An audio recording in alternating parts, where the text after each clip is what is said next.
Системот профункционира. И еве ги денеска одлуките. Директно наредба испраќам до сите. Веднаш да се повлечат од работните места кај што се. Директно, тамо, само така ќе функционира системот. Премиерот Зоран Заев синоќа во Прилеп даде јавна наредба за отказ на сите неправилни функционерски вработувања. Оваа одлука на Заев стигна по силниот притисок од јавноста, лошите изборни резултати во неделата, но и утврдените пропусти од страна на антикорупцијската комисија. За граѓаните, одлуката на Заев е сосема во ред и требало да се случи многу порано. Не да ги спудат, треба да ги препудат, треба да ги онел. То не ми верувам, тоа ама Не верувам да ги спадат. Не верувам да ги спадат.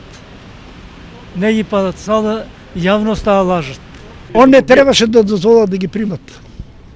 Вработувањата кои во изминатите неколку месеци во јавноста предизвикаа голем револт се однесуваа на блиски до сегашните функционери, но најмногу гнев навлекоа двајца. Генералниот секретар на СДСМ Александар Кирацовски, кој на работа во државни институции ја испрати својата сестра, таткото и мајката на сопругата, како и пратеничката од Делчево Мира Стојчевска, таа државна плата обезбеди на својот брат, а подоцна и на синот.